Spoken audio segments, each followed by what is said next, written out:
दोस्तों, आप सभी का आज की इस अलौकिक कथा में स्वागत है। दोस्तों, एक बार इक्ष्वाकु वंश के राजा हरिश्चंद्र बहुत ही व्याकुल मन से महर्षि विश्वामित्र के पास जाते हैं और उन्हें प्रणाम करते हैं। उनसे प्रश्न पूछते हैं कि हे गुरु श्रेष्ठ, कृपा आप मुझे बताइए कि महर्षि मकु ने ऐसा कौन सा कार्य किया था जिसके कारण उनकी धर्म पत्नी मरुदेवी के गर्भ से अल्पायु पुत्र का जन्म हुआ और फिर उसके बाद उसे दीर्घायु कैसे प्राप्त हुई। राजा हरिश्चंद्र की बात सुनकर के महर्षि विश्वामित्र ने कहा कि हे राजन, आपने बहुत ही उत्तम प्रश्न पूछा है। आज मैं आपको मार्कंडे जी के जन्म का वृतांत सुनाता हूँ। आप इसे ध्यान से सुनिए। यह कथा भगवान शिव की कृपा और भक्ति का अनुपम उदाहरण है। जो भी मनुष्य मार्कंडे जी की इस कथा का सच्चे मन से श्रवण करता है, उसे कभी भी अकाल मृत्यु का भय नहीं रहता। उसकी कभी भी अकाल मृत्यु नहीं हो सकती और भगवान शिव की कृपा सदैव उसके ऊपर बनी रहती है। जिस भगवान शिव की कृपा होती है जिसके ऊपर, उसके प्राण स्वयं काल भी नहीं हर सकता। दोस्तों, आगे महर्षि विश्वामित्र कहते हैं कि हे राजन, दक्षिण देश में कावेरी नदी के तट के किनारे महामुनि मृग ने अपनी संगिनी मार्वती के साथ अपने आश्रम पर निवास करते थे। वह सभी प्रकार के सुख सुविधाओं से खुश थे। उन्हें किसी चीज की कोई अभिलाषा नहीं थी। एक दिन उनकी पत्नी मार्वती उनके पास आई और महामुनि मकु से पुत्र प्राप्ति की इच्छा प्रकट करी। अपनी पत्नी की इच्छा को पूर्ण करने के लिए महामुनि मृग ने भगवान शिव की कई वर्षों तक घोर तपस्या करी। महामुनि मृग की तपस्या से प्रसन्न होकर के भगवान शिव ने उन्हें साक्षात दर्शन देते हुए कहा कि हे मुनि श्रेष्ठ, मैं तुम्हारी भक्ति और तपस्या से अत्यंत प्रसन्न हूँ। मांगो, तुम्हें क्या चाहिए। भगवान शिव के कहने पर महामुनि मकु ने पुत्र प्राप्ति का वरदान मांग लिया। दोस्तों, तभी भगवान शिव ने कहा कि हे मुनि श्रेष्ठ, यदि तुम्हें पुत्र चाहिए तो मेरे द्वारा तुम्हें दो विकल्पों में से एक का चयन करना होगा। पहला विकल्प है कि एक 16 वर्ष की अल्पायु वाला अत्यंत बुद्धिमान और गुणवान तेजस्वी पुत्र, और दूसरा विकल्प है दीर्घायु लेकिन साधारण पुत्र। तुम इन दोनों विकल्पों में से किसका चयन करना चाहते हो। दोस्तों, भगवान शिव के इस प्रकार पूछने पर महामुनि मृग ने कहा कि हे कैलाशपति, हे त्रिलोकी के नाथ, मैं गुणहीन पुत्र नहीं चाहता। उसकी आयु छोटी ही क्यों ना हो, किंतु वह गुणवान और सर्वज्ञ होना चाहिए। इसलिए आप मुझे अल्पायु, बुद्धिमान और तेजस्वी पुत्र प्रदान करिए। फिर भगवान शिव बोले कि हे मुनि श्रेष्ठ, मैं तुम्हें यह वरदान देता हूँ कि तुम्हारी भार्या को एक अल्पायु पुत्र होगा जो परम तेजवान, गुणवान और यशस्वी होगा, जिसके भीतर अथाह ज्ञान का भंडार होगा। उसकी कीर्ति का यश तीनों लोकों में फैलेगा। इस प्रकार से वरदान देकर के भगवान शिव उस स्थान से अंतर्ध्यान हो गए। भगवान शिव से वरदान पाकर के मुनि अपनी पत्नी के पास गए और एक सही समय पर उनके साथ संभोग किया। दोस्तों, कुछ समय के बाद महर्षि मकु की जो पत्नी है, उनको गर्भ धारण हुआ और उनके गर्भ से सूर्य के समान एक तेजस्वी पुत्र का जन्म हुआ। वह बालक अत्यंत सुंदर, तेजवान दिखाई पड़ रहा था। उसके मुखमंडल पर एक दिव्य आभा थी। उसके तेज से चारों दिशाएं प्रकाशित हो उठी। अपने पुत्र के तेज को देख करके महर्षि मृग और उसकी पत्नी अत्यंत प्रसन्न हुए। फिर महर्षि मृग ने अपने पुत्र का नामकरण किया और उसका नाम रखा मार्कंडे। जब वह 5 वर्ष का हुआ दोस्तों, तो महर्षि ने उसको समस्त विद्याओं का ज्ञान करवाया और धीरे धीरे वह बालक भगवान शिव की भक्ति में लीन और वह भगवान शिव का परम भक्त बन गया। अपनी विलक्षण बुद्धिमत्ता से समस्त गुरुओं को प्रसन्न किया। इस प्रकार से समय बीतता गया। दोस्तों, जब मार्कंडे जी का 16वां वर्ष प्रारंभ हुआ तो उनके माता पिता अपने पुत्र को देख करके बहुत दुखी रहने लगे।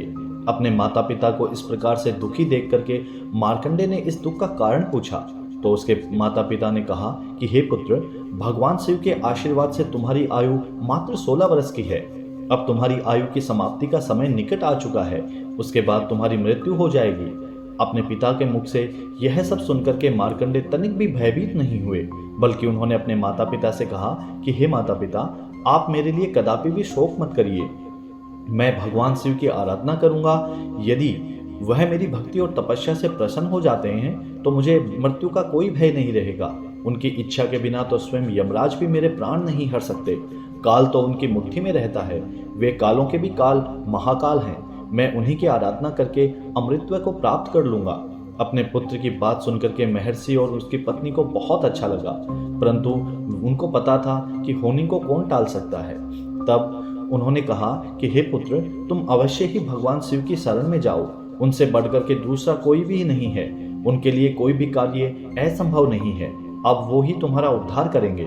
फिर मार्कंडे ने अपने माता पिता से आज्ञा लेकर के दक्षिण दिशा में समुद्र तट पर चले गए और वहां पर विधि पूर्वक अपने ही नाम से एक शिवलिंग स्थापित किया और भगवान शिव की घोर तपस्या करना शुरू कर दिया।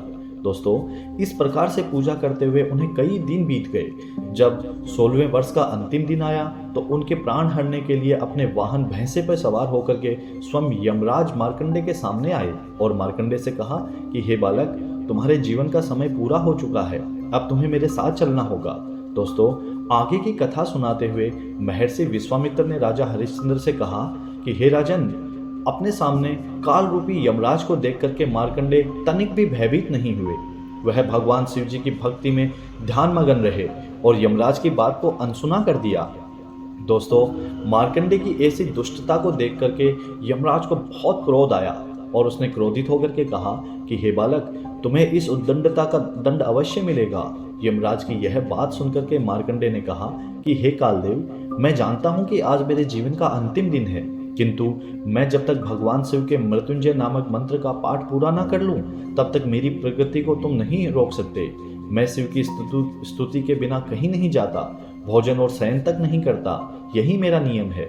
मुझे इस संसार के सुख भी उतने प्रिय नहीं है जितने मुझे भगवान शिव की स्तुति करना प्रिय है। यह सुनकर के यमराज जोर से हंसते हुए कहने लगे कि हे बालक, तुम्हारी बातें सुनकर के मुझे तुम पर हंसी आ रही है। लगता है तुमने अपने पूर्वजों की बात नहीं सुनी। जो मनुष्य अपने युवा अवस्था में धर्म के कार्य नहीं करता, वह बुढ़ापे में पश्चाताप करता है। 1 वर्ष के 8 महीने में धर्म के कार्य करने चाहिए ताकि बचे हुए 4 महीने सुख से बीतें। मनुष्य को दिन में ही काम पूरा कर लेना चाहिए ताकि रात में उसे सुख से नींद आए। जीवन भर ऐसा कार्य करना चाहिए जिससे मरने के बाद सुख प्राप्त हो सके। दोस्तों, जो काम कल करना चाहिए उसे आज ही करने में भलाई है। जब मृत्यु निकट आती है तो काल यह नहीं देखता कि उस प्राणी का काम पूरा हुआ है या नहीं। काल बिना विलंब किए ही प्राणी को ग्रहण कर लेता है। मूर्ख मनुष्य मृत्यु को सामने खड़ा हुआ देख करके भगवान को याद करने लगते हैं और पश्चाताप करने लगते हैं। हे बालक, ध्यान से सुनो, जिसकी मृत्यु नहीं आई है उसे सैकड़ों बाण भी लग जाएं तो भी वह नहीं मरता, किंतु जिसकी मौत आती है वह घास का तिनका चुभने पर भी मर जाता है। मैंने इस पृथ्वी लोक पर निवास करने वाले अनेकों चक्रवर्ती राजाओं और महात्माओं के प्राण हरे हैं। तुम मेरे साथ मेरे लोक में चलो, यही मेरी अंतिम चेतावनी है। दोस्तों, यमराज के ऐसे वचन सुनकर के मार्कंडे ने कहा कि हे कालदेव, आप भी मेरी बात ध्यान से सुनो। जो भी मनुष्य भगवान शिव की स्तुति और पूजा पाठ में विघ्न डालता है वह शीघ्र ही अंत को प्राप्त हो जाता है। उसका समस्त अहंकार क्षण भर में समाप्त हो जाता है। इसलिए हे कालदेव, मैं आपको सचेत कर रहा हूँ, आप मुझे भगवान शिव की भक्ति करने से ना रोकिए। जिस प्रकार से प्रजा पर राजा का शासन होता है, उसी प्रकार से शिव के भक्तों पर केवल शिव का ही शासन चलता है। उन्हें कोई आदेश नहीं दे सकता। भगवान शिव के सेवक पर्वतों को भी विदीर्ण कर डालते हैं, समुद्रों को भी सुखा सकते हैं। उनके अंदर समस्त भूमंडल को उलट पुलट करने का सामर्थ्य होता है। आगे मार्कंडे कहते हैं कि हे कालदेव, क्या तुमने महान ऋषि मुनियों के वचन नहीं सुने हैं? उन्होंने अपने शब्दों में साफ कहा है कि शिव जी के भक्तों पर कभी भी आपत्ति नहीं आ सकती। सूर्य, ब्रह्मा, इंद्र आदि संपूर्ण देवता भी यदि शिव के भक्तों के विरुद्ध हो जाएं, तो भी उनको मृत्यु के घाट नहीं उतार सकते।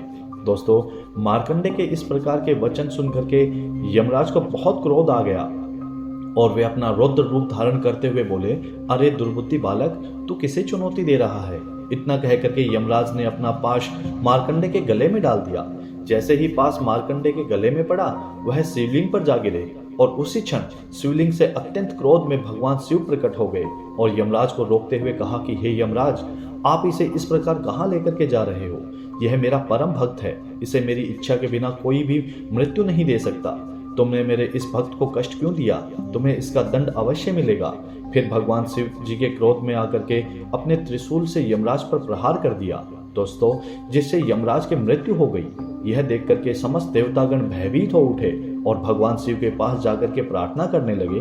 तब भगवान शिव से बोले कि हे प्रभु, यमराज को पुनर्जीवित कर दीजिए, नहीं तो अनर्थ हो जाएगा। यदि आप ऐसा नहीं करेंगे तो जीवन और मृत्यु का चक्र रुक जाएगा। देवताओं के निवेदन करने पर भगवान शिव ने यमराज को पुनः जीवित कर दिया और कहा कि जो भी मनुष्य महामृत्युंजय मंत्र का जाप करेगा उसकी कभी भी अकाल मृत्यु नहीं होगी। इसके बाद भगवान शिव जी ने मार्कंडे जी को अमृतत्व का वरदान दे दिया और अंतर्ध्यान हो गए। भगवान शिव जी के वरदान पा करके महामुनि मार्कंडे अपने आश्रम पर लौट आए और अपने माता पिता को प्रणाम करके उन्हें सारा वृतांत सुना दिया। मार्कंडे जी ने अनेक कल्पों तक पृथ्वी लोक पर वास किया दोस्तों। उन्होंने अनेकों बार प्रलय को अपनी आंखों से देखा और अनेक धर्म ग्रंथों की रचना भी करी और संसार में धर्म का प्रचार किया। मार्कंडे जी की रचना उन्होंने बहुत ही मार्कंडे पुराण की रचना की दोस्तों। आज भी महर्षि मार्कंडे का नाम हिंदू धर्म ग्रंथों में अमर है। आगे महर्षि विश्वामित्र जी कहते हैं कि हे राजन, जो भी मनुष्य महामृत्युंजय मंत्र का जाप करता है और भगवान शिव की आराधना करता है उसकी कभी भी अकाल मृत्यु नहीं होती। शिव जी सदैव उसकी रक्षा करते हैं दोस्तों। अपने योग और भक्ति के तपोबल से मार्कंडे जी ने काल को भी परास्त कर दिया था दोस्तों। आज की यह कथा यहीं समाप्त होती है।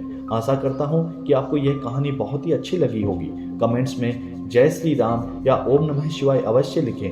मैं मिलता हूं आपको एक नई कहानी में। तब तक के लिए आप सभी दोस्तों को हाथ जोड़ करके जय श्री राम।